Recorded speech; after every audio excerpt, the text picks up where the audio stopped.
Hi friends, today recipe వచ్చేసి chicken dum biryani. Chicken dum biryani ఎలా చేయాలి, దానికి ఏమేం పదార్థాలు కావాలో ఒక్కసారి చూసేద్దాం. ముందుగా 1 కేజీ చికెన్ తీసుకోవాలండి. దాన్ని బాగా శుభ్రం చేసి పెట్టుకోవాలి. చికెన్ పీసెస్ ఇలా పెద్ద పెద్దగా తీసుకోవాలండి. పెద్ద పీసెస్ అయితే మనకి ముక్కకి స్పైసెస్ అన్నీ బాగా పడతాయి. తర్వాత చిన్న చిన్న అల్లం ముక్కలు అండ్ వెల్లుల్లి ముక్కలు తీసుకొని ఇలా మెత్తగా గ్రైండ్ చేసి పెట్టుకోవాలి. తర్వాత మన బిర్యానీ స్పైసెస్ ఉంటాయి కదండి, అవన్నీ దోరగా వేయించి చల్లారబెట్టుకొని ఇలా పొడి చేసి పక్కన పెట్టుకోవాలి. తర్వాత 2 లేదా 3 ఉల్లిపాయలు తీసుకొని ఇలా స్లైసెస్గా కోసి విడివిడిగా చేసుకొని పక్కన పెట్టుకోవాలి. తర్వాత ఒక బాణీ తీసుకొని డీప్ ఫ్రైకి సరిపడా ఆయిల్ పోసుకొని మనం ముందుగా కోసి పెట్టుకున్న ఆనియన్స్ అన్నీ డీప్ ఫ్రై చేసుకొని ఇలా పక్కన పెట్టుకోవాలి. తర్వాత ఒక మందపాటి కడాయి తీసుకొని మనం ముందుగా శుభ్రం చేసుకున్న చికెన్ని అంతా ఇందులో పెట్టుకోవాలి. పీసెస్ అన్నీ ఇలాగా బాగా పాత్ర మొత్తానికి సరిపడేలాగా పెట్టుకోవాలండి. తర్వాత 1 టేబుల్ స్పూన్ కారం, 1/2 టేబుల్ స్పూన్ పసుపు,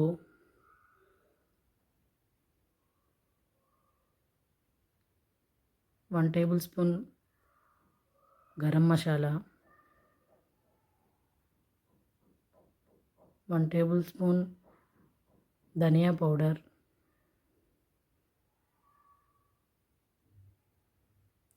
మనం ముందుగా గ్రైండ్ చేసి పెట్టుకున్న బిర్యానీ స్పైసెస్ పొడి, రుచికి సరిపడా ఉప్పు,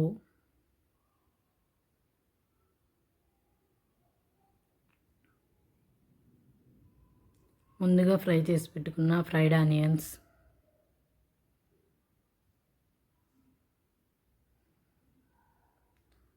కొన్ని కరివేపాకు రెబ్బలు, కొంచెం పుదీనా,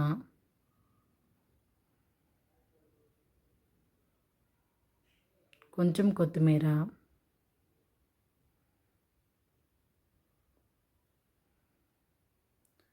మనం ముందుగా గ్రైండ్ చేసి పెట్టుకున్న అల్లం వెల్లుల్లి పేస్ట్ 1 టేబుల్ స్పూన్,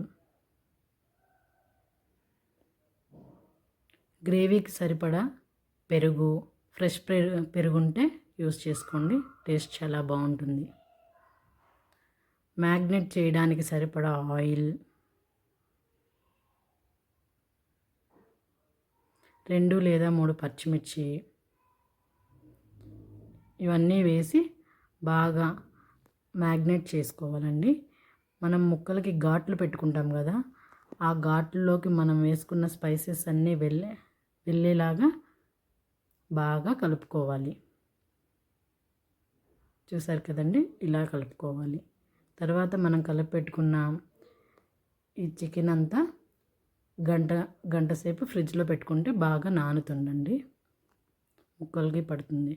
తర్వాత 1 గ్లాస్ బాస్మతి రైస్ తీసుకోవాలి. నేనైతే చికెన్కి కేజీ బాస్మతి రైస్ తీసుకున్నానండి. తర్వాత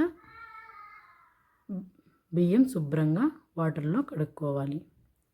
తర్వాత గ్యాస్ ఆన్ చేసి సరిపడా వాటర్ పోసి మనం చూపిస్తున్న బిర్యానీ స్పైసెస్ అన్నీ వేసుకోవాలండి.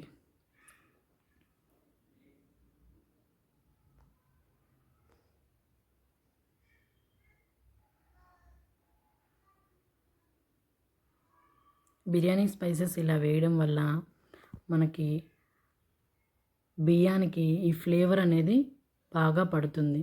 దానికి తగ్గట్లు ఉప్పు కూడా వేసుకోవాలండి. మనం మ్యాగ్నేట్ చేసేటప్పుడు ఉప్పు వేసినా దీంట్లో కూడా కొంచెం ఉప్పు, పుదీనా ఆకులు, కొత్తిమీర ఇవన్నీ వేయడం వల్ల ఫ్లేవర్ అనేది రైస్కి బాగా పడుతుందండి. ఆయిల్ వేయడం వల్ల మన రైస్ అనేది పొడి పొడిగా ఉంటుందండి. తర్వాత మూత పెట్టుకొని మధ్య మధ్యలో చూసుకుంటూ ఉండాలి రైస్ ఉడికిందో లేదో. రైస్ అనేది మనకి 80% ఉడికితే సరిపోతుందండి. చూసారు కదా, ఇలా 80% ఉడికిందండి. తర్వాత మనం ముందుగా కలిపి పెట్టుకున్న చికెన్లో ఈ ఉడికించిన రైస్ అనేది లేయర్స్గా వేసుకోవాలండి. ఇలా ఒక లేయర్ వేసాక కొంచెం ఫ్రైడ్ ఆనియన్స్, కొంచెం పుదీనా, కొంచెం కొత్తిమీర అలా వేసుకోవాలండి. అలా మనకి ఎన్ని లేయర్స్ అవైలబుల్గా అనిపిస్తే అన్ని వేసుకోవచ్చు, నో ప్రాబ్లం అండి. ఫైనల్గా మనం ముందుగా ప్రిపేర్ చేసి పెట్టుకున్న ఫ్రైడ్ ఆనియన్స్, పుదీనా, కొత్తిమీర, మనం ముందుగా వేపు పెట్టుకున్న జీడిపప్పులు అనేది ఆప్షనల్ అండి. ఉంటే వేసుకోండి, లేదంటే లేదు. కొంచెం కసూరి మేతి వేసుకోండి, టేస్ట్ అనేది చాలా బాగుండుద్ది. నెయ్యి ఉంటే నెయ్యి కూడా యాడ్ చేసుకోండి, లేదంటే ఆప్షనల్.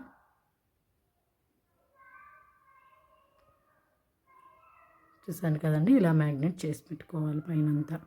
తర్వాత మనం ఏదైనా ఒక క్లాత్ ఇలా గట్టిగా చుట్టేసి పెడితే మనకి దమ్ అనేది బాగా పడుతుందండి రైస్కి. కొంతమంది మైదా పిండి అయినా పెడుతుంటారు, అలా అయినా పెట్టుకోవచ్చు. నాకైతే ఇలా పెట్టుకోవడమే అలవాటు, సో ఇలాగే పెట్టుకుంటాను. పైన అనేది బరువు పెట్టుకుంటే మనకి రైస్ అనేది బాగా కుక్ అవుతుందండి. సో నేను దాంట్లో వాటర్ పోసేసి బరువు కోసం ఈ గిన్నెనైతే పెట్టేశానండి. చూసారు కదా, నేను వేసుకున్న కేజీ రైస్కి నాకు టైం అయితే 30 to 35 మినిట్స్ పెట్టిందండి.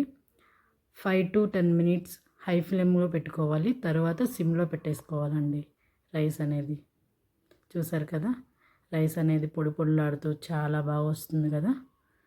మీరు ఇలా ఒకసారి ట్రై చేసి చూడండి. దమ్ బిర్యానీ అనేది చాలా బాగా వస్తుందండి. ముక్క అడుగున కనీసం అంటుకోలేదు కూడా అండి, చాలా అంటే చాలా బాగా వచ్చింది. ఒకసారి మీరు కూడా నా స్టైల్లో ట్రై చేసి చూడండి. ఓకే, నా ఛానల్గా ఫస్ట్ టైం చూస్తున్నట్లయితే like, share and subscribe. Thank you. చూసారు కదా బిర్యానీ ఎంత బాగా వచ్చిందో.